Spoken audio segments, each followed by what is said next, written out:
Does that look Oh, good? that started all that. Is that working? Okay. Yeah.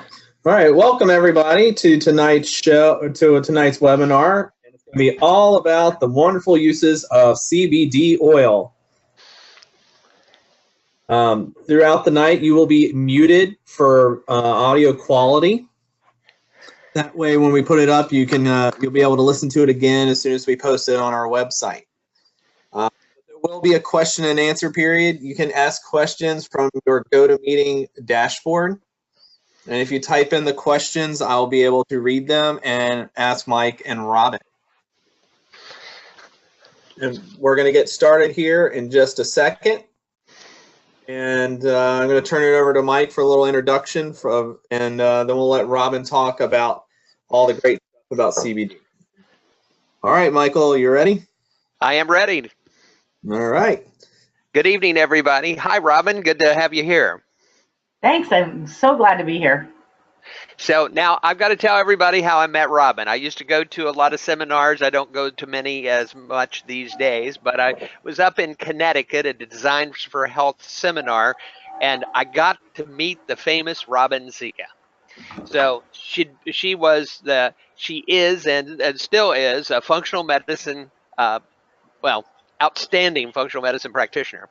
I'm not going to use that other word, but anyway, meaning she is a functional medicine goddess. I mean, that's just all I'm going to say, because she was so experienced and so wonderful, and I was brand new, and she actually had lunch with me and then said, taught me a few things, and I went, wow, she knows everything. She just has to know everything. Well, I didn't see her again for another 15 years, and that was about 115 days ago, and I'll tell you why I know. Because I was at a lunch table, and all of a sudden I realized I was sitting with Robin Zika again. And like everybody who cares about me looks at me and says, gosh, Mike, you really don't look very good today. So it looks like you're in a lot of pain. And everyone who knows me knows that I do have a pain syndrome and from surgeries that I had 25 years ago. So anyway, we're sitting across, and she says, let me help you with that. And she showed me we didn't even talk about it much, but we're going to talk about it tonight and get the facts right. But she put a teaspoon of CBD oil in my mouth, and literally, Robin, what happened? What did you see happen then? Oh, it was remarkable. I didn't think to ask you, like, are you in pain? Like, how much pain are you in? Like, what's your level of pain? I just said, here, try this. And your eyes got as big as saucers. And I all of a sudden am like, oh my goodness, what's happening? And so I said, what was your level of pain when I gave you that? And you held up 8 fingers, because I told you to keep your mouth shut. I know that's hard to believe. And just right. keep that hemp oil in your mouth, right? And right. and you listened, and you did what I told you, and you held it in your mouth for about 5 minutes. And after a couple of minutes, your eyes got so big, and I said, what was your level of pain when you started? And you held up 8 fingers, and then you held up, I said, what's your level of pain now? And you held up 5 fingers. And by the time you swallowed it 5 minutes later, your pain was at what?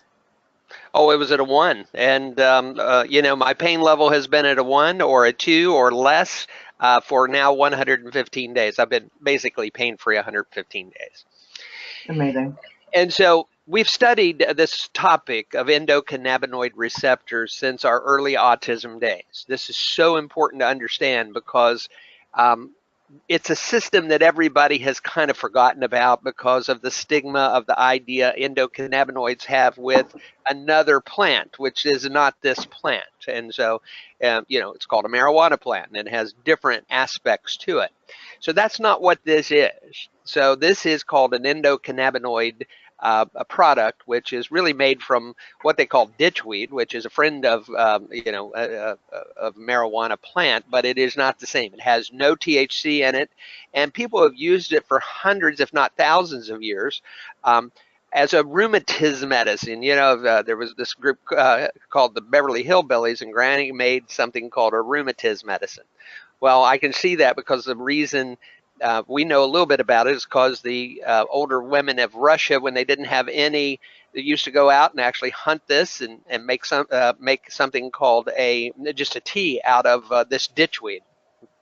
So that's how you manage pain. It's been very interesting. But we've also used it clinically for anxiety. And boy, I'll tell you, there's a lot of anxiety out there. And this, with over the next year, over this year, why we're kicking off with this one item is because we've learned a lot about it through 10 years of trying to understand it for autistic kids. I loved it in those days. We actually went through a legal process when it was hard to get for a 7-year-old in California who we couldn't keep off the ceiling. So we've been through studying this cannabinoid. There are cannabinoid receptors. We looked at something called, I think it's called sativa or I don't know what it's called actually anymore because I don't need it anymore. But we were looking at prescriptions. We went through a couple companies just like you, Robin. Didn't you go through a number of companies? Oh, absolutely. And I'm just going to share a little funny, if I can get to the right screen here. I'm just going to share a little joke with everybody here because this is about the cannabis sativa plant. Oops. All right. I'm not sure why this is malfunctioning. Let's try this again. So this is the kind of stuff we're going to cover tonight. That's our outline. But, here's that other plant, the cannabis sativa plant. And the doctor's saying, oh, keep away from that. That's a dangerous drug. But you can have all these other lovely things with 101 side effects. So, right. We obviously know that not only, let me figure this out. For some reason, this information has been suppressed and kept away from us. And now over the last, I would say 20 years, we've identified the endocannabinoid system, which I'm going to explain in a little bit, has been identified, and we are starting to understand just how profound these compounds that are called cannabinoids, unfortunately after the cannabis sativa plant, because that's where we started learning about it. So that's where some of the confusion comes in. But if you look at the history of it, this has been used medicinally for over 6,000 years. It's been known for many, many, many years, the benefits of these plants, as you were saying before, with the rheumatism remedy. This is interesting to me that in the early part of the 1900s, actually the various drug companies were developing and growing and breeding different cannabis plants for their medical benefits. You can see here, this is the one from Eli Lilly, famous drug company, for an analgesic, hypnotic, antispasmodic, and powerful narcotic. So, and basically this was all banned in the early 1930s. So we're only just starting to learn about it again. And I've been studying it now for the last couple of few years, as you have, Michael, and trying to understand why is it so why do they have so many different benefits?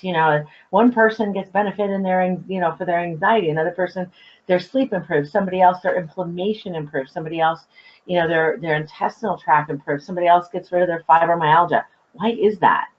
So again, I think we've kind of backed into this whole thing about it all started with the cannabis plant. So the compounds of that plant got named phytocannabinoids. But then in the 1990s, this brilliant researcher in Israel by the name of Raphael Mechoulam discovered that we all have endocannabinoid receptors. And not only do we have endocannabinoid receptors, but it is the body's primary tool for maintaining homeostasis in all systems. It's the largest neurotransmitter. So in essence, it's a super system controller. I mean, a regulator. Exactly. Mm-hmm. Exactly. And this is how long, if you go back in evolution, this endocannabinoid system is receptors and these chemical compounds that we call cannabinoids, but they're really completely naturally occurring, not only in our body, but in the bodies of all vertebrates. So that goes back to fish and snakes and reptiles and way back, right? And we all have this system where we need these certain compounds in order to have the proper regulation of homeostasis in our body. Homeostasis being actually the way that the body regulates itself. So I think here's how I learned about it. I was again with the kids that I was so fond of, and it was a long period of our lives where we were really nothing but working with families with autistic children. When you started looking at it, they were always talking about the acetylcholine receptor, but the real problem was on each side of that receptor. It was called a muscarinic and a nicotinic, where, that's why the nicotinic receptor says, hey, I'd love to have some tobacco. The muscarinic receptor says something's missing over here. I think we've eventually identified that as called an endocannabinoid deficiency syndrome. So the arc of information couldn't make it across. The brain can't connect without some of this. And so this was inhibited, the acetylcholine receptors, both on all of them. And it couldn't actually make the thought be complete for some of the kids. And so when you got some acetylcholine in, it was better. But then we learned about nicotine and endocannabinoid substances, and it made it even better. And those turned out to be endocannabinoid receptors, not acetylcholine receptors. Well, and if you look at this diagram that I have on the screen right now, and I actually have a bigger one, a little bit more easy to see. You have the neurotransmitters that we've learned about, we've thought about, like acetylcholine and serotonin, dopamine, norepinephrine, etc., are like those little red balls, right? And they're going from the presynaptic neuron down to the postsynaptic neuron, and they're continuing the message. They're communicating the message from one neuron to the next. But if you look at the role of the endocannabinoids, it is actually swimming upstream. It's actually a regulatory mechanism that either upregulates or downregulates the release of those neurotransmitters. So it's actually regulating the balance of excitatory and calming neurotransmitters in the body. That is, to me, that's something in years of studying psychiatry and neurology and neurochemistry and integrative medicine, this to me is so profound, because I never knew that there was something that was a feedback mechanism from the postsynaptic neuron all the way back up to the presynaptic neuron, regulating the release of those neurotransmitters. So if you don't have those endocannabinoids, you might be either overproducing excitatory neurotransmitters, producing anxiety, and you can't sleep and you can't calm down, or underproducing calming, serotonin and GABA and things that are calming, and vice versa. You might be depressed because you can't produce enough serotonin because you don't have that regulatory mechanism. To me, it's just so profound. The science here is just so profound.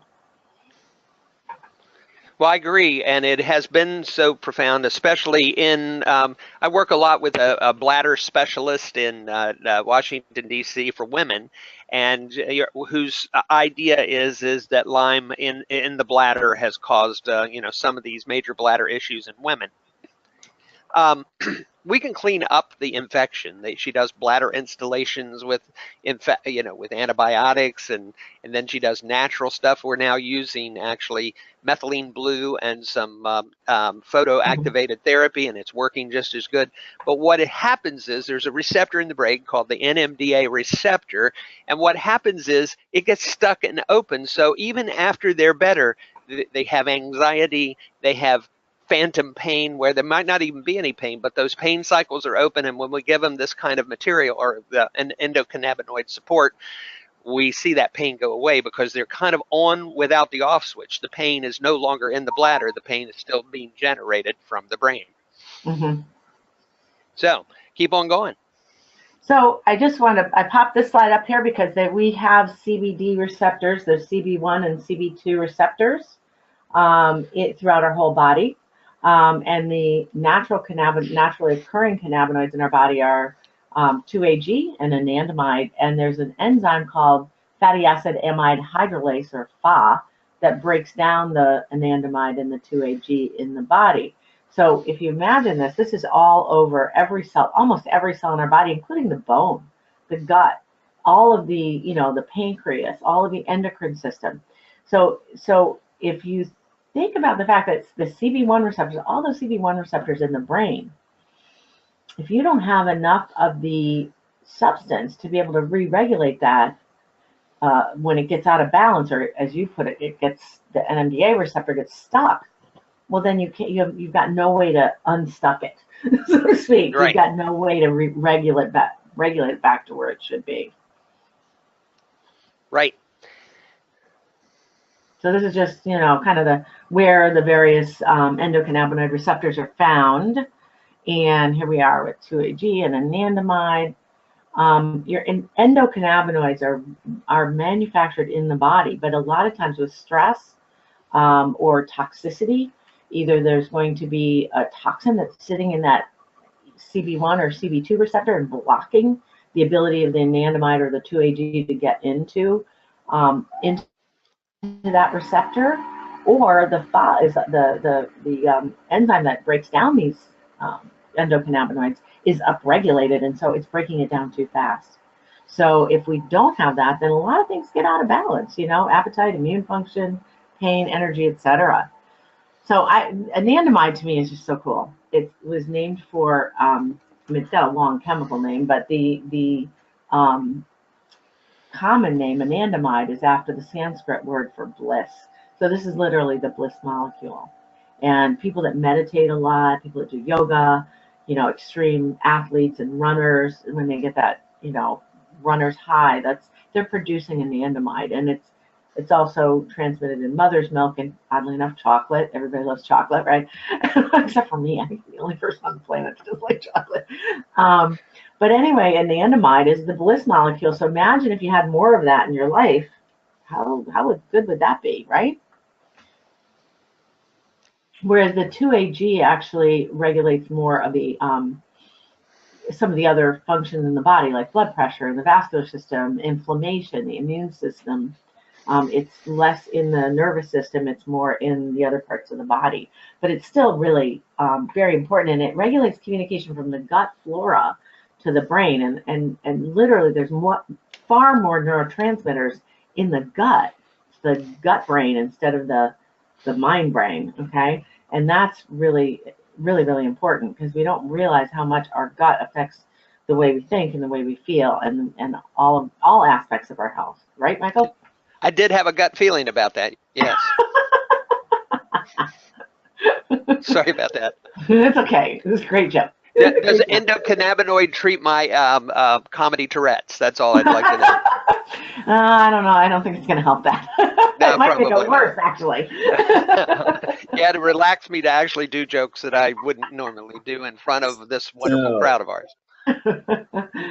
So this is the brilliant guy that wrote this paper in 2004 on the clinical endocannabinoid system, and there are many different diseases that have been associated with endocannabinoid deficiency or identified as endocannabinoid deficiency. But one of the primary ones that is so hard, in my experience, to treat is fibromyalgia. I mean, you can do a lot of different things and get people better, but it's not something that we really understand why it happens. None of the treatments, either from a conventional medical perspective or even an integrative medical perspective, work consistently. And yet every single patient of mine with fibromyalgia has improved on full spectrum hemp oil. So that backs up that, Dr. Russo was right, that this really is a deficiency of endocannabinoids.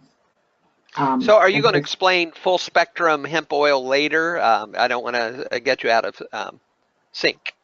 Oh, it's okay. I just, I've got a ton of these slides, and I'm going to just jump through them real quick because okay, great. There's too many of them. Yes. So this is some more information about the, that if FA is breaking down into anandamide too much, then your anandamide is going to be low. That's going to lead to more like a lower pain tolerance, more neuropathic pain, Alzheimer's disease, and also the fact that the CBD, which cannabidiol is just one of 80 cannabinoids, phytocannabinoids in hemp oil. But they've studied CBD more than anything. So CBD actually helps to block that enzyme, that fatty acid amide hydrolase enzyme that breaks down the cannabinoids. And it actually will block that FA so that it allows the anandamide and the other endocannabinoids to stay in the system longer. So this is just Well, I think that's Picture what I that had. right there. Yeah, I think that's what I had from the surgeries. It seems like I had neuropathic pain, and that's why I've been on Mobic and all those kind of things through the years. And I could take them for 3 days, and they made me ill. And so that's why I'm actually in this position, and then all of a sudden, 15 years in the business, and then I take a little bit of CBD oil, and it outfoxes every, pain manager and physiatrist in the country. So. I love this slide because if you look at the mobile, we all think about balancing those little things that are hanging at the bottom of the strings, the little objects there. And like, okay, we have to balance TH1 and TH2 in the immune system. We have to balance dopamine and serotonin, in the nervous system, et cetera, et cetera. We're thinking about all this biochemistry that's down here at the bottom, but the endocannabinoid system works literally at the very top where the string comes and balances that fulcrum. It's the regulatory system that balances out that whole mobile so everything stays perfectly in balance. And I think that to me is just so profound because it's above, it's that super regulatory system, Well, I'd like to comment on that. A number of years ago, I was on the board, speakers board of Guna Homeopathics, and Europeans know a lot about this super system of how the psycho-neuro-immune and endocrine system all talk to each other.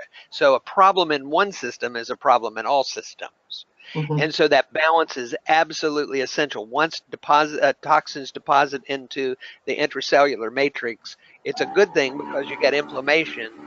It's a bad thing if it continues because you become chronically ill. And so our job as homeopaths and herbalists and, well, even allopathics is actually to straighten that up, to clean the system out and reduce the inflammation.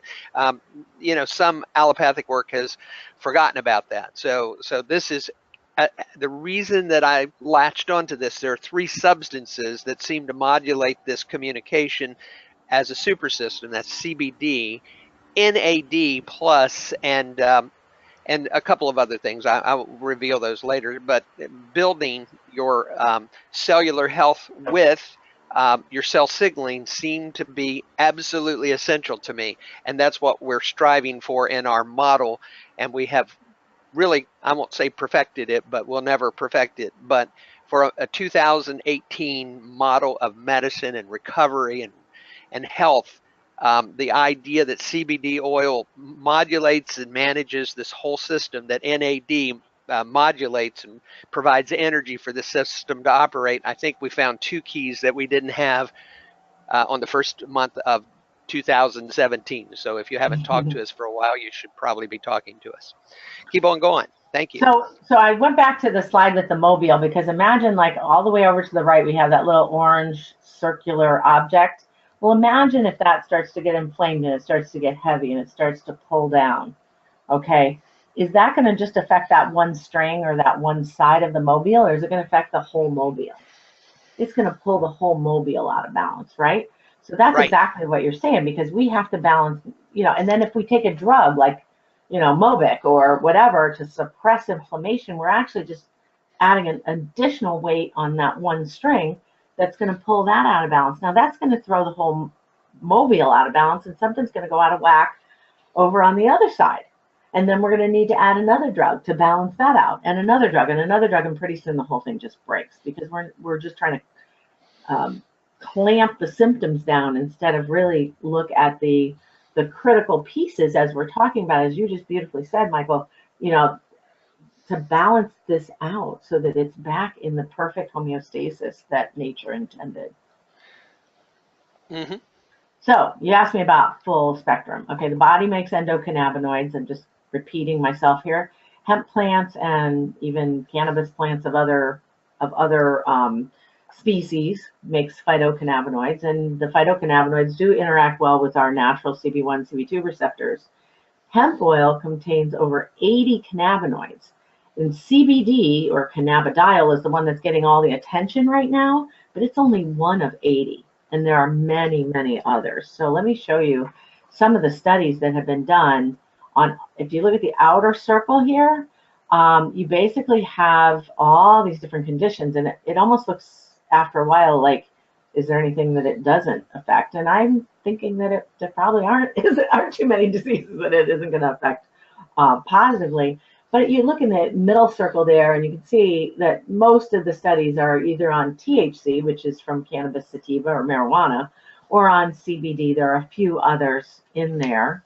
The next slide here, you can see how many studies that have been done on CBD or cannabidiol, antibacterial, cancer inhibition, neuroprotective, bone growth, seizures, blood sugar, improving blood sugar, reducing inflammation, et cetera, et cetera. You look at that whole list. And now here we've got the CBDA and CBG and CBGA and CBC, all these other cannabinoids that also have a lot of those same benefits, right? But we just haven't studied them. There just hasn't been, first of all, it's very difficult to study hemp oil or marijuana in the United States because of the legal situation still. But most of this, a good deal of this research has been done outside the US, particularly in Israel. So, what we need to do is look at all of these different cannabinoids. But in my opinion, I've been practicing almost 33 years now in integrative herbal natural medicine, and it always comes back to the whole plant. It's a principle of herbal medicine. The whole plant is going to work better than one little part.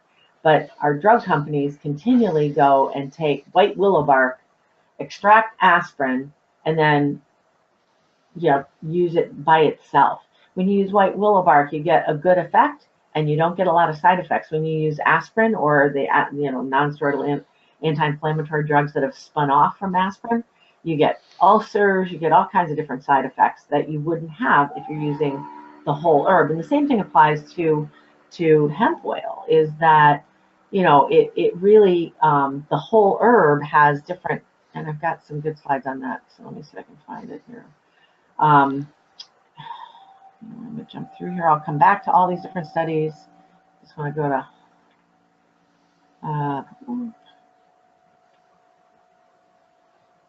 sorry, one more. Here we go. Nope. All right, there it is. So you look at all the different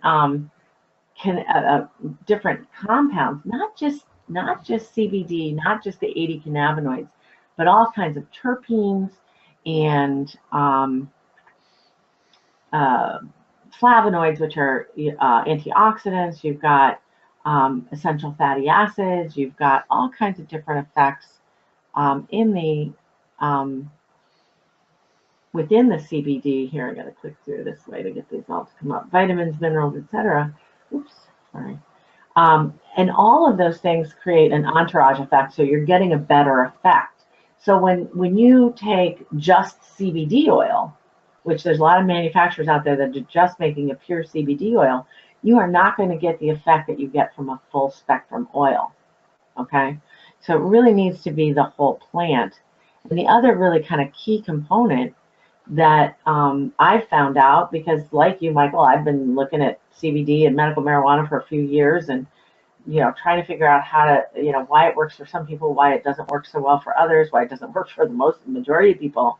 And the fact is that this is an oil, right? So any oil-based compound only gets absorbed about 6 to 10%. So you're wasting over 90% of the product, and that's just as true for fish oils as it is for hemp oil or any kind of oil-based compound. What this particular product that we've been using is different, is that they've actually made it micellized and liposomal, and they've got 85 to 100% bioavailability as a result. And we're doing those studies right now. They're in process, and because it's micellized, I always say think jelly donut. Okay, so you're turning the molecule inside out, so the oil-based jelly is on the inside and the outside is water soluble, so the body absorbs it very readily. And that's why you can put it in your mouth like you did, Mike, and then have it absorbed within a few minutes, and you felt the difference almost immediately. And 15 minutes. My face turned, my eyes got brighter, my face got pink, and I was and for the next 4 hours I was absolutely pain-free. Restarted it when the next week when I got a shipment, and I have not had literally a pain since. I'm sleeping 6 hours a night. I'll always be an anxious person because I want people to get better. feel better. And so I have a lot, but I still don't even look at it that as the same way. You know, we're still, you know, at least I can manage that anxiety level. And in our practice, what I'm seeing is the 38 to 50 or 35-year-old to 52-year-old women who have, you know, the sandwich generation where they're trying to take care of their parents and their kids, and it seems like it's been such a great help in those kind of situations. So I'm very pleased with what I see, but quite honestly, for me, it's 117, 18 days now. So I'm counting them like a painaholic. So, It's impressive. It's impressive. I think I'm going for my blue chip. So. You know, and like you, I've had my patients, and I've tried myself various different, you know, CBD oils, cannabinoid, hemp oils. I've prescribed medical marijuana to patients over the last few years since it's been legal in Connecticut. And what I see is like some people get some improvement. The majority of people either don't, or they don't like with medical marijuana, they don't like the way they feel. They don't like the high feeling, or they just simply can't function. So it's not all that useful to them because they still can't work if they're, you know, if they're using the product. They might get some pain relief or whatever. But when I started using the full spectrum micellized, water soluble, full spectrum hemp oil, I mean, it is remarkable what has happened. What I've observed in the last, it's just been since August. It was actually a very good friend of mine from Indiana who had been suffering from an autoimmune disease for about a year, over a year and a half. And being an integrative medicine doc, you know, of course, you always think you can fix everything. I tried everything. She had tried 4 different CBD/hemp oil products for several months, no improvement. So this autoimmune disease is called lichen planus. It causes very, very painful, non-healing ulcers in the mouth. So imagine trying to brush your teeth, trying to eat, trying to even talk. And there were times that she couldn't even talk, and she would just be in tears, even the thought of having to go brush her teeth. I finally got to the point where I was giving her, and I never do this kind of thing, I was giving her steroid dose packs just to give her a few days of relief. Right. Because it was so painful and she was in such distress. She tried a number of different brands of hemp oil, of CBD oils, and no success. And then another integrative doc, Dr. Andre, out in Indiana, introduced her to this water-soluble one. The first time she put it in her mouth, the pain went away, and within 3 days, all of her ulcers healed up. Now, this is an autoimmune-generated condition, and she has been, like you, now pain-free since August. Mm-hmm. And ulcer-free. I mean, no sign of this autoimmune disease whatsoever. Amazing. Well, for several of our clients, we used Bluebird, Dixie, and a number of others, Canaway, and I think at some point we must have paid, you know, $500 a tube for that. Mm-hmm. So, you know, so I think in this case, less is better. And once you get it in that greater bioavailability, and you can go down to lower and lower doses, because more is not always better here. So. And that's another thing that I've been fascinated with, because sometimes people, if they're really inflamed, if they've got a bad, you know, autoimmune condition, they might need a lot at the beginning, maybe 2 or 3 doses, which would be like a full ml a day, and then over time they need less and less. You need less and less to get the same effect. And there's a couple of pain management docs out also in Indiana that work with Dr. Andre at University of Indiana.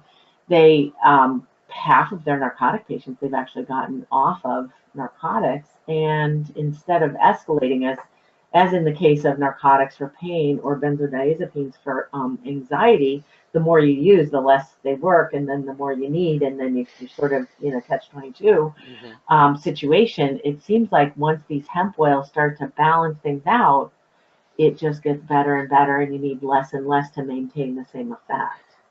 Well, you know, we started an IV clinic this year and trained in NAD with Dr. Metier, who is a world-famous opioid addiction specialist, and we'll be seeing him next weekend in San Diego. So where we're speaking and presenting to a world conference on NAD. And awesome. when we started this year, we couldn't, putting needles in people's arms and things like that. There's a lot of anxiety around that. Plus, what you don't know is that a lot of people don't think they're addicted, but they're on benzodiazepines. And you think there's an opiate crisis. Benzodiazepines are harder to get off than opioids. Oh, way worse. Way worse. Way worse. And so we're able to bridge that detoxification with endocannabinoid product. So better than going to, so benzodiazepines are, like you can get people off with an NAD IV. You can get people off of the craving for opioids in maybe 10 to 15 days. Benzodiazepines, it's forever. It's just impossible because it affects their intestine and everything else. So we've used this both in the clinic as a step down, but folks, most of you aren't addicts even, but what happens is even the bad foods and other things where we're fermenting, we're making opioids in our intestine anyway that are polluting our brain and confusing our thinking or our mood or our behavior. So in any of those, this product has been very effective, or these kinds of products. So, okay, Robin, go back and let's start to get to the end of it and say, what is all this? How do we use it? So this particular product, and there's two different ones. We started with the 7 hemp oil, which is the one that I gave you back 17 days ago. Very effective product that's micellized, and it's also the full spectrum hemp oil. And I've had tremendous success with that. I've had patients. I had a patient with Lyme disease that came in, and she couldn't tolerate the antibiotics, and she was having tremendous shooting pain as well as neuropathic pain. She'd been misdiagnosed at Yale actually as multiple sclerosis. And I just gave her a single dose of the 7 hemp oil in the office. And within 5 minutes, she was literally cracking her knuckles trying to reproduce the pain. And it was gone. It was totally gone. And she's been doing very well ever since. Even though she, didn't get the conventional treatment for Lyme disease, she's just gotten better and better and better. She is on some herbals and other things, herbal antibiotics, etc. But her system is sensitive. We've had to go very slow there. Another patient with 3 different autoimmune diseases. She has Crohn's, she has Hashimoto's, and she has vasculitis. She is doing extremely well. Her back spasms resolved completely, and she was taking Vicodin for that, not all the time, but as needed before. That's gotten so much better. She's an athlete. She's now throwing the javelin further than she threw it in high school. So amazing, just amazing flexibility, range of motion, etc. And then there's this kind of, to me, this is such a learning experience. I mean, it's only been since August, the end of August, really beginning of September, that I've seen, that I've been using this particular brand that works so much better. Because it just is amazing to watch these. It's just interesting and fascinating to me, and I learn something new every day, which is, after 33 years of practice, it's a lot of fun. There's a patient that was on cholesterol medication, blood pressure medication. Let me back up to this one, because here's a study actually on blood pressure, and was also having a lot of pain. Started on the hemp oil and did not get any pain relief. But after 2 months, his blood pressure and his cholesterol were so low, they had to stop all the medications. So he got completely off of those medications. And then it started working on his pain. So if we go back to that mobile idea, it's like the body says, oh, this is the important thing that needs to get balanced out.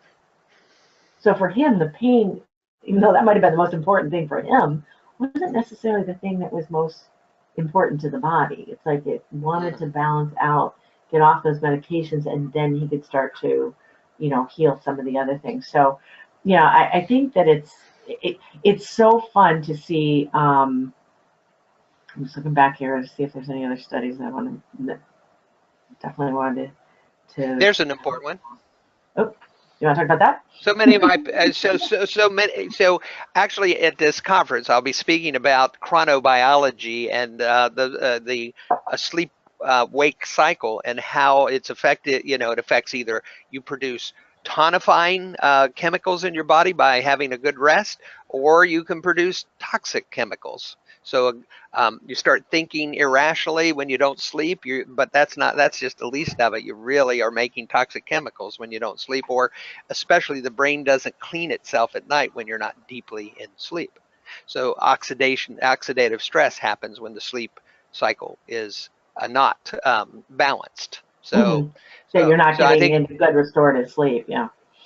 so. The three things that I have seen the most: sleep, rest cycle, anxiety, and neuropathic pain. Then, Mm-hmm. and for again, I worked with a physiatrist 20 years ago. The reason I'm in this business is I went through Mobic, and the last thing they put me on is the very thing that everybody's talking about right now.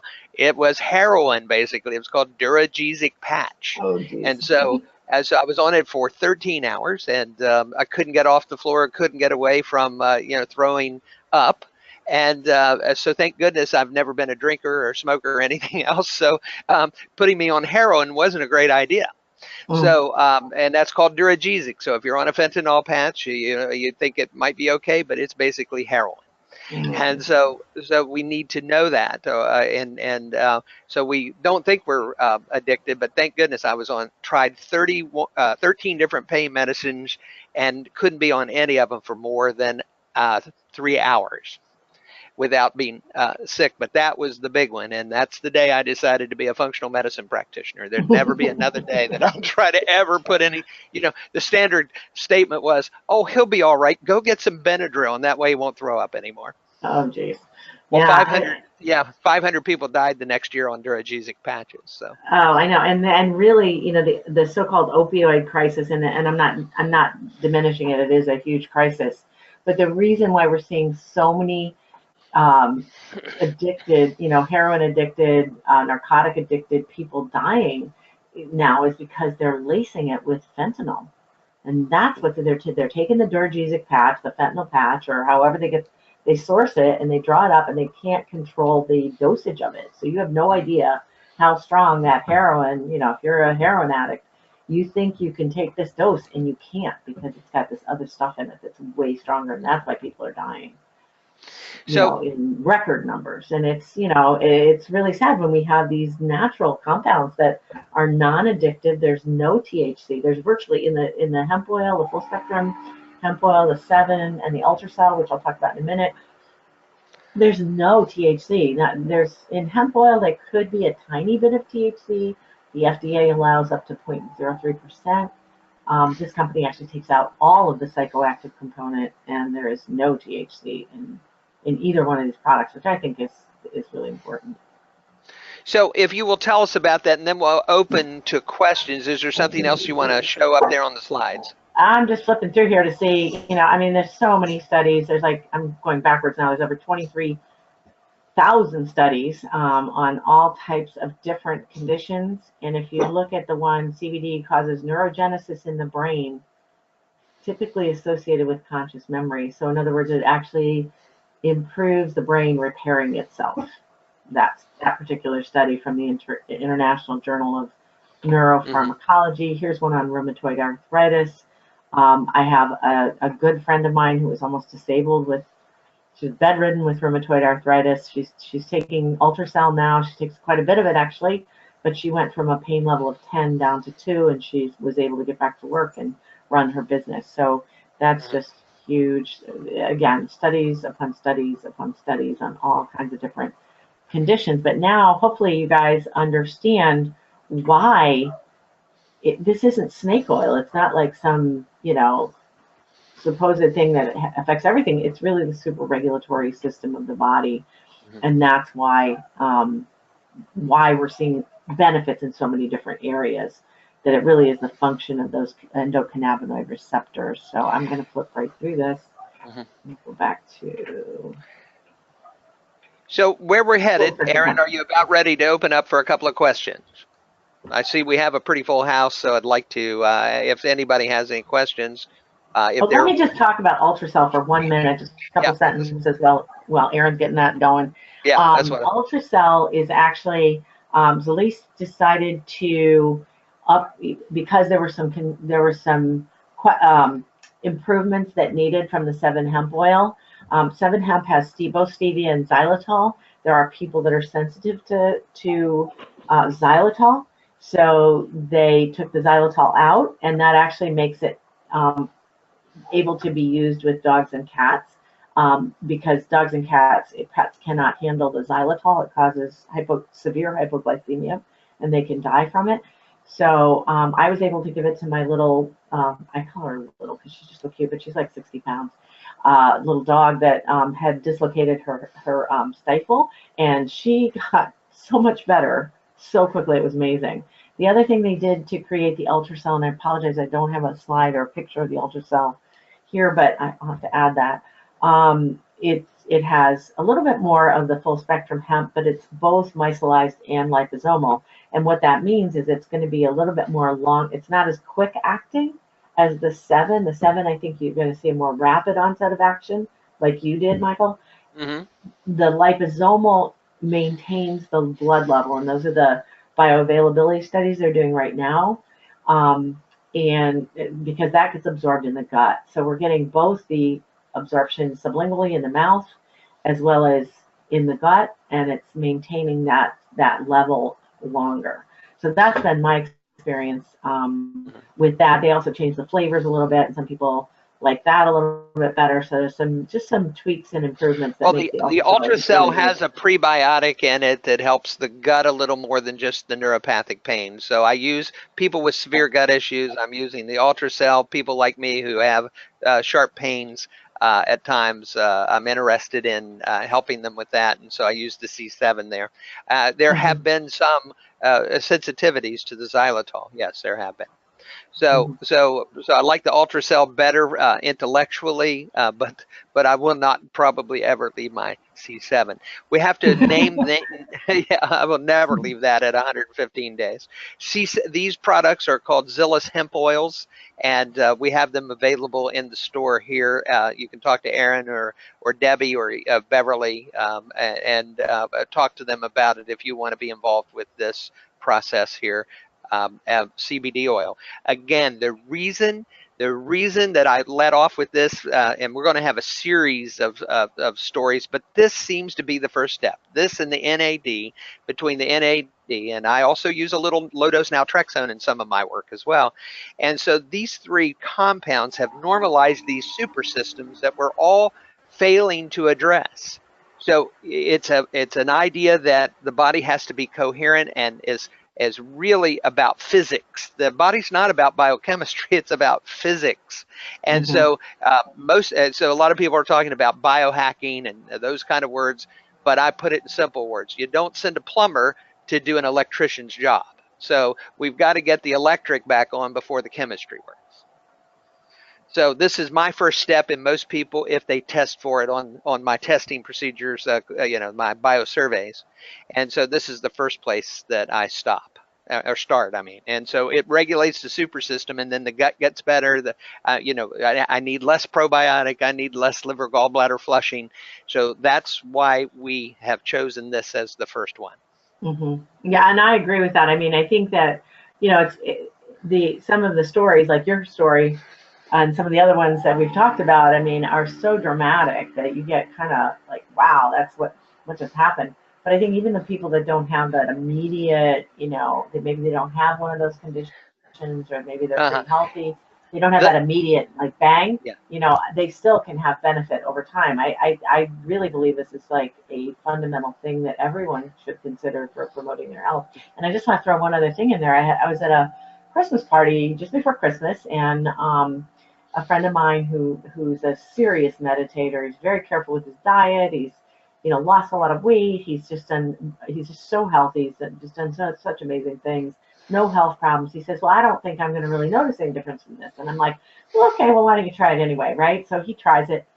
And within a minute, I would say, not even more than a minute, his eyes again got really big. I'm getting used to that big eye thing. And he said he felt like he'd been meditating for 4 hours. Yeah, no doubt. So I think it's a fundamental part of, I think one time, Robin, it was part of the salad of our hunter and gatherers, Right. and they put it in the salad. I can't imagine they had salad bowls, but it was in the salad and the soup. In fact, I have one patient who tried her first of this ditchweed and made it into a soup, and she's same thing. It helped her gut. It calmed her down. So it is an amazing kind of thing that these super systems have not been recognized. But I compare it to the way we think about medicine is kind of like the 1958 AT&T. You know, it's like Lily Tomlin has to open up your neurotransmitter file and plug it into the wall. You know, so it's kind of one ringy dingy, two ringy dingy. You know, but ultimately, what really happens is your brain emails, texts, tweets, vines, and instant messages to other parts of your body. And I've said that several times. So you don't think Zuckerberg really came up with this. This was always in your brain all along. So, so you Facebook, email, text, and tweet in your brain, the messaging is that rapid. And so this helps you facilitate that messaging. Okay, so guys, let's go to the questions if we can. Aaron, are you still there? Major Tom to ground control. Did we lose Aaron? I'm here. I just had trouble unmuting myself. Yep. If anyone has a question out there, there is a question part on the dashboard of the GoToWebinar. Please ask any questions right now, and we'd be happy to answer them.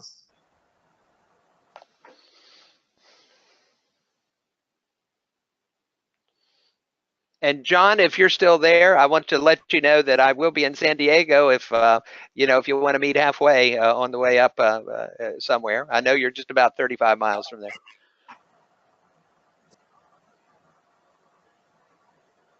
If you want to unmute somebody, that would be fine as well, Aaron. Do you want to just unmute it? We can unmute everybody, and they can just chime in. Wow, that sometimes that's dangerous. We've been on calls where that's kind of gets out of control. All right. But it looks like we have a pretty orderly group. I know about half of them. Here we go. Is there a best time or way to take the CBD oil? Is there a best time of day or way to take it? And what I tell people is that you can take it ordinarily. Most people can take the full dose, which would be, 1 ml once a day, and hold it in your mouth for 2-3 minutes, so you get maximum, absorption there. And usually that will work for most people. Now, some people, they need to divide it for one reason or another. Maybe do half a dose in the morning, half a dose at night. Some people, I wouldn't say it makes you sleepy. If you remember that one slide that I had up where it actually upregulates dopamine, so it makes you more awake, which is what happens with me. So I don't take it at night. I take it during the day, but it helps me sleep at night.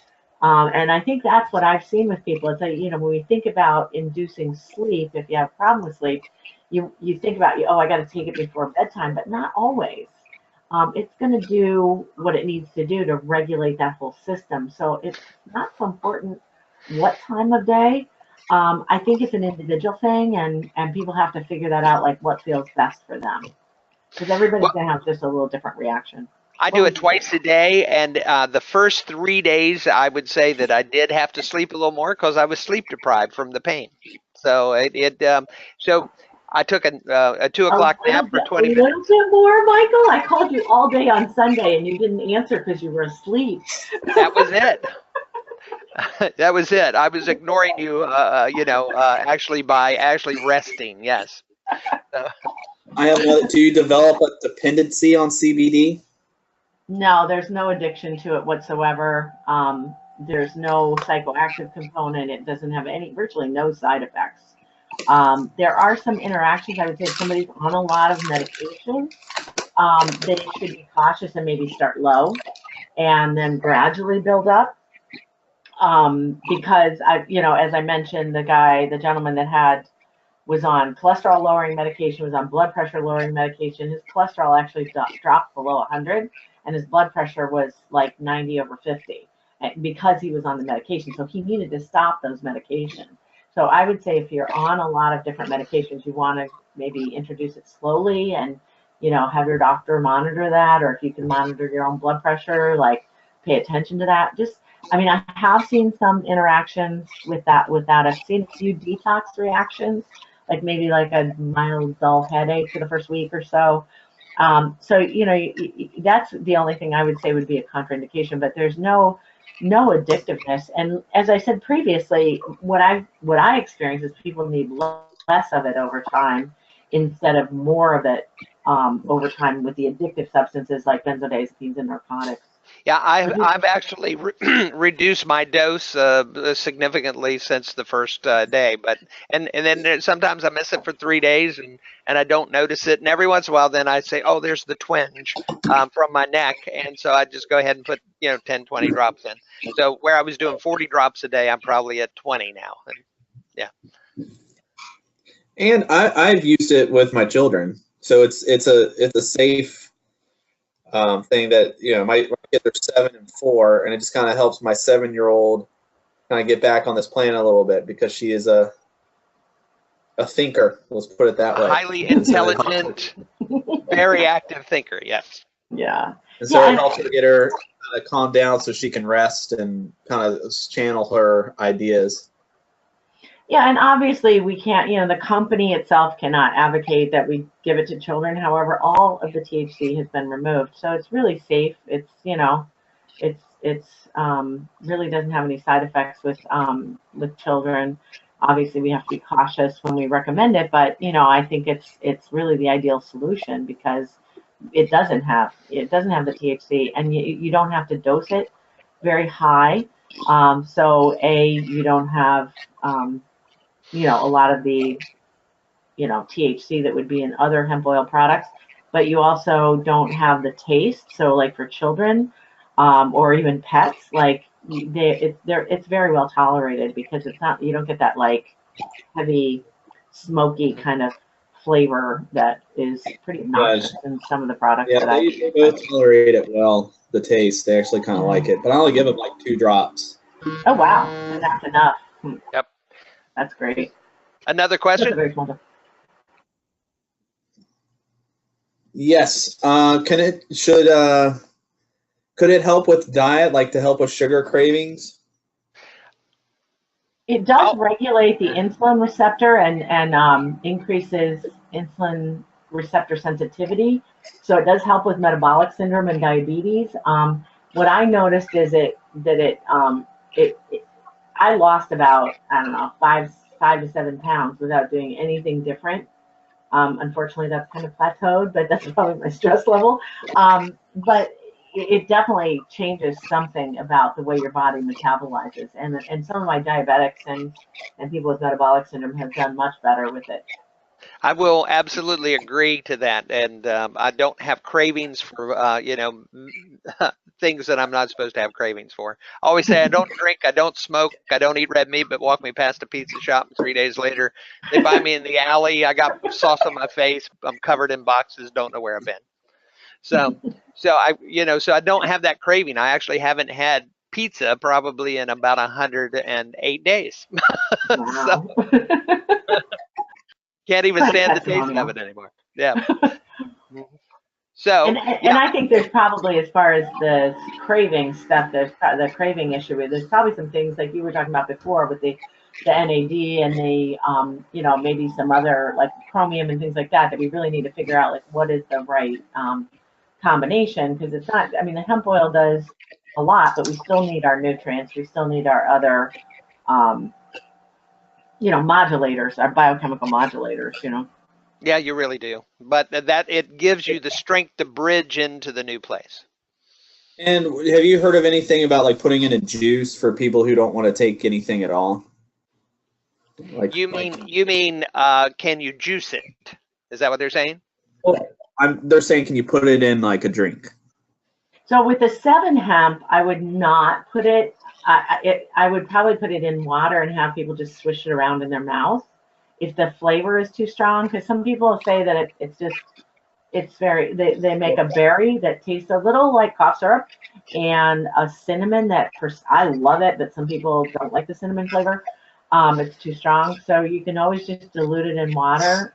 Even giving it to pets, you can put it in their water. I just put it in the bowl and the dogs lick it right up. But you want to get that the micellized portion of it absorbed in the mouth. So if you put it like in a juice or in a drink that you just swallow down, you're probably going to lose a little bit of the effectiveness of it. You certainly aren't going to see that like immediate response. And if somebody doesn't want to hold it in their mouth at all, I would say go to the Ultracell, which has the liposomal component that will get absorbed in the GI tract, because they'll get the better effect. Whereas if you want the instantaneous effect, the 7, as we said, works faster that way. And the other thing about the science of liposome, basically when you knock the liposome off, it doesn't go in. And what the purpose is to go in through the mucosal tissues and go directly into even the brain without digestion. And so if you knock the liposome off, you've probably lost the better part of the dose. Do you think it can help? Having said that, just remember, you can just like dissolve it in water and then just sip it, switch it around. It takes a little longer to do it that way, but I think you can still get the full effect even if you don't, that dilutes the flavor out. I'm sorry, what was the question? Do you think it could help with diabetes, type 1?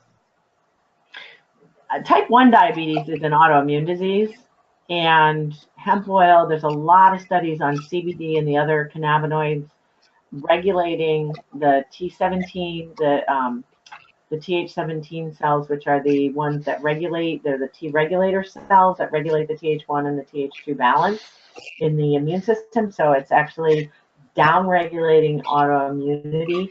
I've got probably half a dozen people right now that I'm following their antibodies, either their Hashimoto's antibodies or other antibodies for autoimmune disease, and seeing, are we actually seeing over time a down-regulation of the antibodies? So I don't know. I mean, with type 1 diabetes, certainly it's going to improve the insulin receptor sensitivity, so the person will need maybe less insulin.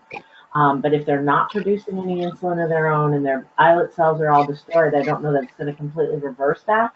It certainly should improve their dosing, you know what I mean?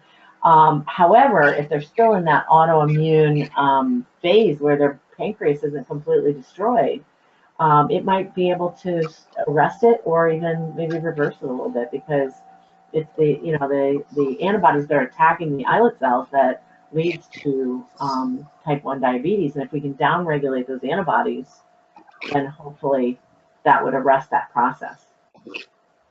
Well, I think I'll add to that and say, it is a very difficult autoimmune disease caused by some type of injury, that occurred by virus or by bacteria or by genetics. We don't know exactly, but ultimately, or allergy. Yeah. So ultimately, it can help manage it in a beautiful way, but to get it fully recovered is probably more of a long shot, but it does help. And you can kind of tell that if you do a C-peptide, you can see whether the body is actually still producing its own insulin. And if it is, then you have some hope that, that pancreas can recover over time, so. Okay, what else? Another one? We're probably coming toward the end. We've been around about an hour, and that's what we used to keep them. Can it help with chronic fatigue? Profoundly. I think, chronic fatigue, so-called chronic fatigue syndrome, is a big wastebasket diagnosis of like anything that we just haven't been able to figure out something else, So I mean, I think you really got to look at a lot of things. You got to look at the endocrine system. You have to look at toxicity. You have to look at infections. You have to look at a lot of different things when somebody comes in and with a diagnosis of or a complaint of chronic fatigue. However, most of those things are going to be positively impacted by one or more of the cannabinoids in hemp oil. So, Is it something that's I would say it's an essential adjunct, but we still have to do all the other things that we do in functional integrated medicine. Well, that's why we call it the Solimar solution. You start with this reset, and there's a causal chain of all of this. So you have to map the causal chain. That's what we do with the Zyto. So we look at the causal chain of the chronic fatigue. And the reason I said absolutely is because it helps turn on the super system. And if there's ever a strange diagnosis, basically, the way they came up with that diagnosis, are you fatigued? You say yes. Has it been more than 2 months? Yes, so it must be, well, chronic fatigue. So there's really no basis for that. It's a made-up kind of thing. But by getting an endocannabinoid jumpstart, in 7 out of 10 people would respond, and their chronobiology, which is huge. What we see all the time in people that can't sleep is their hypothalamus, pituitary, adrenal, especially their adrenal, and then messaging from the pineal. The pineal is out of sync. The pituitary is making the wrong hormones at the wrong time, and then we end up in a pain type state. So it really is about getting the clock reset, getting to sleep, and getting the anxiety down. And I would say, I mean, we used to call it chronic fatigue fibromyalgia syndrome, like chronic fatigue and fibromyalgia. And fibromyalgia is another so-called wastebasket diagnosis. I mean, all it means is, pain in the muscles and connective tissues. That's all the word fibromyalgia means. And it doesn't address any of the underlying conditions. So, but now we're recognizing, and like I said, I've seen a number of cases of people with fibromyalgia who are just markedly better adding the hemp oil into what they're doing, just markedly better. So, that is very, very likely that it's an endocannabinoid deficiency there. And so especially if someone has chronic fatigue with fibromyalgia, I would say absolutely the hemp oil is going to make a huge difference. And in any case, there's many causes of fatigue. We have to, elucidate all of them, but the hemp oil, it just adds that extra layer of like, let's help this body to balance itself out in the endocrine system, as Michael was saying, as well as throughout the whole body. It's really important. So, anybody else, Aaron? Oh yeah. Oh yeah. Oh yeah. Oh, we opened the can of worms. How would this help with POTS? With POTS? Yeah. Boy, I wish I know. I'm going to defer to you, and I've treated, numbers of POTS cases, and so Wolfgang Parkinson's POTS, all those things that seem to be a regulation of the cardiovascular or a signal from the brain to the heart. But the ones that we've had, and especially the most severe one, was she couldn't sit up for more than 8 minutes. And so if she was jostled, it was not even 8 seconds. Yeah, and the other part of that was so beautiful. We ran 3 Zytos in a row while she was passing out, and we really came up with a very strong theory of related to nitric oxide as well. So and which is being confirmed. So it's a dysregulation of nitric oxide, which the heart depends on to maintain rhythm. So it's still a similar story. We're out of sync in the hypothalamus pituitary, but that vagus nerve truncated in the heart is throwing the rhythms completely off. So do you have any ideas of, will this help with POTS? I have no experience with POTS as of yet, because again, it's only been just a few months that I've been using what I consider the only effective hemp oil on the market. Yep. But again, if you think about, another aspect of POTS is the autonomic, nervous system, the sympathetic, parasympathetic nervous system balance. So will it work instantaneously?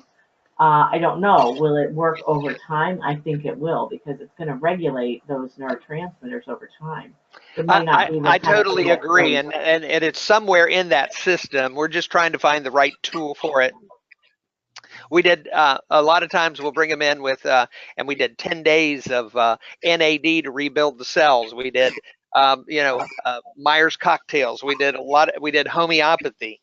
to try to identify. Sometimes it's a virus or like a CMV or EBV, but we couldn't quite find the switch, no matter how hard we worked on several of them, but I think it is the autonomic nervous system, and I think it's that vagus nerve truncating into the heart, which gives some type of abnormal signal from the brain to the heart. There are 45,000 brain cells in the heart. So the brain and the heart do talk, but when it's out of sync. So do you fix that? Well, the autonomic nervous system is the key regulator. So the answer is probably yes, but we haven't had enough experience yet. Well, and think about, and I'm just theorizing here, think about the function of anandamide in the body. And that syncing of the mind, body, spirit aspect. And so you have to address that too. You can't just say, oh, we can do hemp oil and it's going to be a quick fix. I think you have to figure out what's going on. Where's the trauma? Well, there's a lot of trauma also taken up into those parts of the brain. We would hope that if we used it long enough, we would see some releases of that. So yeah. And I think we're going to, like I said, we're just at the beginning of this journey to have really a full spectrum hemp oil that actually works, that actually you can actually see, over 50% of my patients get almost immediate results. And many, many, many more come back a week, a month later and say, oh my goodness, this went away and that changed. And so, I'm just like in this learning journey myself. And when we were on that doctor only call, to help the analytics the other night, that's what we were hearing across the board: wonderment, amazement, and things that they couldn't solve. But we're still so early in the journey, you still don't know everything. So. And it may take, if you think it takes 9 to 12 months to heal the hypothalamic pituitary axis, if somebody's actually getting good sleep. So yeah, they might be getting good sleep within the first few days. They might be getting much more restorative sleep, but it might take a year for the hypothalamic pituitary axis to re-regulate itself. And it may take that long for the autonomic nervous system to re-regulate. So we're only at the beginning of understanding that, but it's a very exciting journey, and I'm looking forward to it. Let me tell you. Yep. Looking forward to seeing people heal and really get better.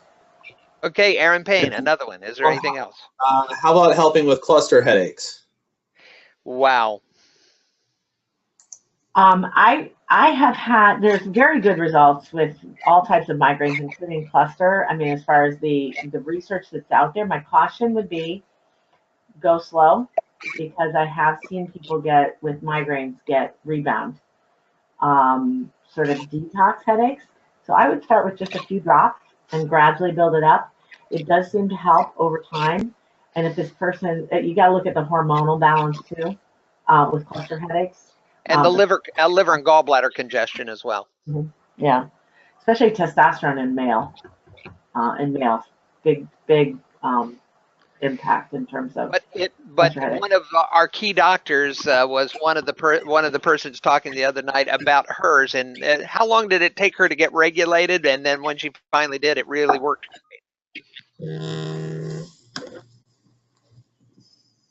Oh, you're talking about the Maddie. Yeah, I'm talking about Maddie. Yeah. It took her several months to get regulated properly, and didn't she say, refresh my memory? She said if she's getting an acute headache, she uses the 7, but she takes the Ultracell, which has the liposomal for preventive. I would say, and that's absolutely my experience as well. The Ultracell's very smooth, but is not fast acting. So when she's getting the headache, she takes the 7. She takes the Ultracell when she just wants long-term repair. Yeah.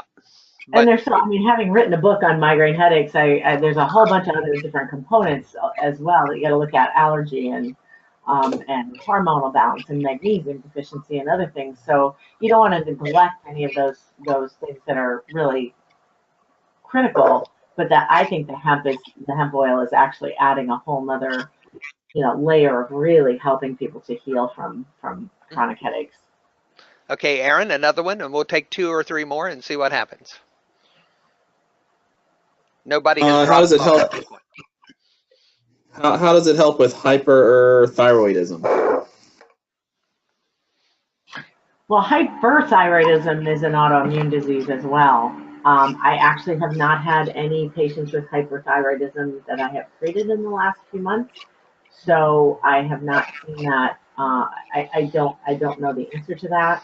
As I said before, I'm following a number of patients with Hashimoto's antibodies, which is it's a different antibody, but it's also an autoimmune thyroiditis. And I'll report back later on that because I want to see if we can actually downregulate the immune system, get rid of the antibodies, in which case it should have impact on hyperthyroidism as well as Hashimoto's.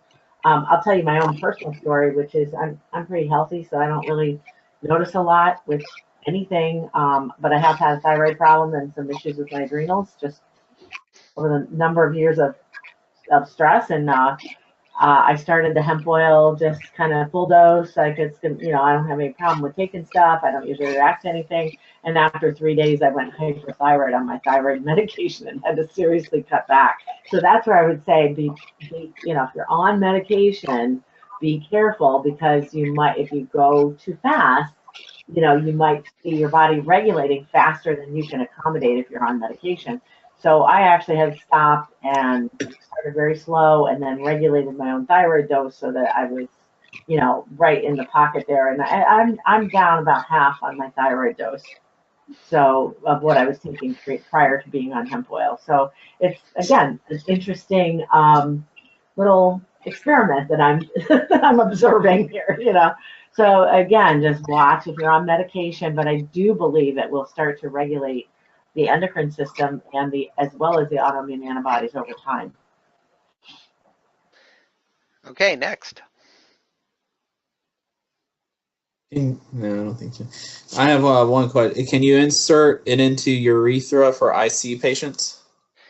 Wow, that's a great question. This particular product is not in a form that I would do that with. That I don't know that it would be absorbed properly. It's really designed for a sublingual oral use.